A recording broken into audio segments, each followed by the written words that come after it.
Bonjour à tous et bienvenue sur Mechatronics, je suis très content de vous retrouver aujourd'hui pour cette nouvelle vidéo où on va parler de SRB Miner en version 2.2. Pensez à mettre un petit pouce bleu et puis à vous abonner à la chaîne si vous n'êtes pas abonné. Je vous rappelle que vous pouvez me soutenir et avoir mes vidéos en avance en cliquant sur le bouton rejoindre sous la vidéo. Et voilà, donc la plupart de mes vidéos je les poste en avance. Des fois c'est un jour en avance, quand c'est une actualité un peu chaude c'est 1 ou 2 jours en avance. Quand c'est un truc un peu moins chaud c'est 1 semaine, 2 semaines, 3 semaines en avance. Pour certains coins qu'on mine à l'avance par exemple c'est genre 2, 3, 4 semaines, des fois un mois et demi quoi. Voilà. Je voulais vous partager ça parce que SRB Miner Multi supporte désormais Dinex. Donc il remplace en gros Dinex Solve et il le remplace vraiment très bien. Il y a un gap au niveau de l'efficience qui est énorme. Et en plus, gros avantage, maintenant on peut le miner sur les AMD. Et vous allez être surpris par le hash rate qu'on arrive à sortir avec des 6007 ou même des 6600. C'est vraiment assez brutal. Hein. C'est assez brutal. Donc l'idée dans cette vidéo, c'est que je vous montre comment le miner, combien ça rapporte aussi. Hein. Voilà, que je vous fasse voir un petit tour d'horizon de tout ça quoi. Voilà, sachant qu'il sortira évidemment sur iOS en version officielle, hein, mais pour l'instant c'est pas le cas. Donc si vous regardez cette vidéo et qu'il est déjà sorti en version officielle, tout ce que je vais vous montrer avec le custom miner etc, c'est pas la peine de le faire, hein. Vous pouvez procéder directement avec le miner officiel dans iOS hein, qui sera mis à jour. Sinon si vous êtes un peu plus early comme moi, vous pouvez utiliser la solution avec le custom miner. Alors on va y aller, vous allez voir c'est pas très compliqué. Déjà je vais vous montrer en termes d'efficience ce que ça donne. Donc ça c'est sur un de mes rigs, mon rig AMD, parce que j'en ai deux, un autre de mes rigs AMD. Donc vous avez là, il n'y a que des 6600 XT et il y a une 6600 XT au bout, tu vois. La 6600 XT elle est à 173 H, ce qui est déjà ouf quoi, sachant que Dinex Solve, pour information, avec des cartes correctement overclockées, une 3070 elle donne 133, 136 à peu près quoi. Donc déjà on est carrément au-dessus quoi, le truc il est explosé, tout ça pour 22 watts. 22 watts quoi. Et pour les 6700 XT c'est encore mieux quoi. Elles sont à 203, 220 certaines, tu vois, là j'ai 220 sur celle-ci. Pour toujours 22 watts, toujours la même chose, le même wattage, mais par contre t'es à 220, 203, tu vois. Donc complètement explosé quoi, hein, complètement explosé. Et je vais te montrer sur un autre de mes rigs ce que ça donne. Ici, tu vois là je suis à 212 sur cette 6700 XT. Et tout ça pour 18 watts. Donc c'est quand même... hein.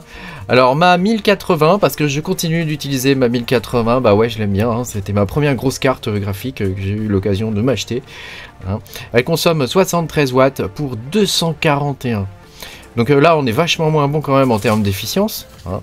Tu te rends bien compte que entre 20 watts et 73, il y a un gap énorme. Hein. Donc la 1080 malheureusement je vais devoir la débrancher parce qu'elle devient vraiment pas bonne sur aucun coin quoi. Hein. Sachant qu'avant elle était à 70 H pour 70 watts à peu près. Hein. Là donc le gars elle a gagné énormément, hein. Mais comparé au 6700, ça a vraiment rien à voir quoi. Alors je vais vous partager quelques screens de chez nous. Ça ce sont les 1000. Alors là c'est en mode bourrin, hein. C'est en mode bourrin, c'est-à-dire en mode consommation. Moi je vous ai montré en mode efficience, ça c'est en mode consommation. Donc tu vois les 1660 Ti, elles sont à 370 H pour 61 watts. C'est quand même que dalle, hein, 61 watts. Hein. Les 3070 Ti, alors moi j'en ai une mais je l'utilise plus hein, parce qu'elle consomme trop. Elles sont à 469 à peu près hein, pour 127 watts. Donc là tu vois en termes d'efficience c'est quand même pas la teuf. Hein. Et voilà, une 3080 normale hein, en mode bourrin, elle est pour 176 watts à 551. Donc on voit que Nvidia fait quand même grave moins bien que AMD, parce que AMD pour leur coût en rapport watts H seconde, on est quand même bien meilleur quoi. Voilà, mais ça c'était en mode bourrin. Un autre screen là avec des 3060 Ti en mode bourrin, c'est-à-dire en gros tu montes que le corps. Tu montes le corps à 200 ou à 150 hein, dans ces eaux là. On est à 385 H, de toute façon que précédemment hein, on était à 130 hein. Hein. On était à 130 précédemment. Hein. Donc là, on gagne 250 H, quoi. Pour 97 watts, donc c'est quand même pas mal. Hein. Sachant que je les ai pas testés en mode efficient, mais on devrait être sensiblement aux alentours des AMD, peut-être un petit peu moins efficiente que les AMD. Du coup, je suis content d'avoir gardé mes AMD. Ça me passait le cœur de les vendre et finalement, je les ai gardés. Et bah, j'ai bien fait, hein, puisque sur les Dynex, elles sont très bien. Sur Caspa aussi, d'ailleurs, hein, elles minent du Caspa habituellement. Hein. Voilà. Alors, comment on mine cette affaire-là? Ah, attends, avant, je veux te montrer l'efficience. Donc, tu vois, je vais dans mon petit logiciel là que j'ai fait. J'ai mis combien je mine, quel est mon H, quelle est la puissance tirée hein, de mes rigs. Donc là, tu vois, j'ai 1813 H secondes pour 250 watts. Tu te rends compte? 250 watts, c'est que dalle quoi. Quand tu regardes tous les autres coins, on est tous dans les 2000 et quelques watts. Tu vois, bon, à part le Radiant qui est dans les 1300, hein, 250 watts quoi. Pour toutes les cartes que je t'ai montrées, hein, toutes les AMD que je t'ai montrées, là, il y en a une dizaine. On est à 256 watts quoi. Et encore, il y a la 1080 qui vient plomber le truc. Hein. Et donc en résultat, tu vois, ça va te le calculer là en temps réel. Hein. Tu vois, le Dynex il rapporte bah, l'électricité, on paye quasiment rien. Hein. 75 centimes la journée. Hein. Donc fatalement, les 4 dollars qui rentrent, bah, ils sont pour toi. Hein. Il reste 3,23 $. Quoi. Ouais. Donc 3 €. 3 € la journée avec mes rigs là. Donc c'est intéressant, tu vois, ça commence à être rentable. Ah, le nouveau, je voulais vous dire, pour ceux qui ont accès au logiciel, hein, le nouveau, je voulais vous dire, faites attention, le volume, vous voyez, il est en rouge. Hein, donc méfiez-vous, hein, ça peut varier énormément là, hein, au niveau des profits. Hein.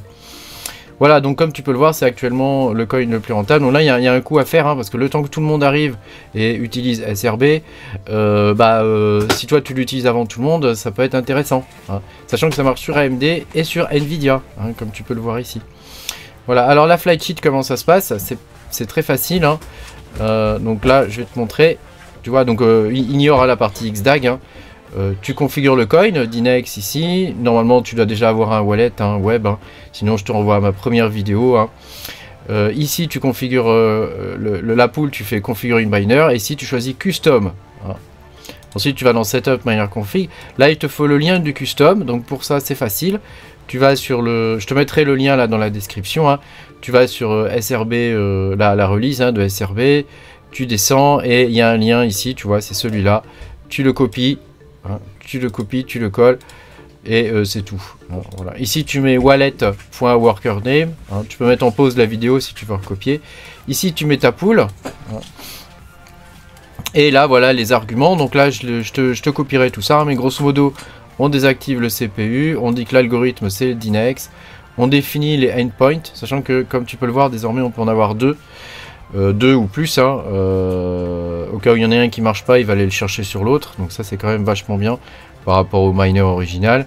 Hein. Et ici tu peux définir plusieurs pools, hein. Donc moi j'en ai trois, j'ai Neuropool, j'ai Ekapool et j'ai Miner Add Now. Je sais pas comment ça se prononce trop ce truc là, voilà. Et après tu mets ton wallet, hein. Tu fais appliquer les changements, tu lances et tout est bon normalement. Va quand même vérifier en cliquant sur l'adresse IP. Tapant en login user en mot de passe 1, hein, tu fais mode TD Watch, hein, tu dois avoir l'habitude maintenant. Mode TD Watch, tu regardes que tout se passe bien. Si ça se passe pas bien, reboot ton rig, fais attention aux OC que tu as pu mettre. Hein. Donc chez moi les OC elles sont très simples sur AMD. Je les ai pas poussées plus loin que ça. Grosso modo j'ai 1650 encore, 720 en VDD, 725 en VDD CI. Et pour la mémoire, j'ai en MVDD, j'ai 1300. Voilà, donc, pour la mémoire, j'ai 1. J'ai 1 pour la mémoire, hein, ça permet de l'avoir au minimum. Hein. Pas besoin d'avoir une mémoire de ouf. Voilà, donc j'espère que cette vidéo pourra t'aider à le miner de façon la plus efficiente possible. Hein. Je te rappelle que c'est le nerf de la guerre. Évidemment, si vous ne payez pas les lecs, hein, inspirez-vous plutôt de ce genre de choses. Hein, voilà, où là tu mets 100 encore, 250 encore. Voilà, bon ça c'est pour Nvidia, mais si tu payes pas les legs, vas-y pleine balle. Hein, tu auras plus de hash quoi. Merci beaucoup d'avoir suivi cette vidéo, pense à mettre un petit pouce bleu et à t'abonner à la chaîne si tu n'es pas abonné. Et puis je te dis à bientôt pour de nouvelles aventures. Salut!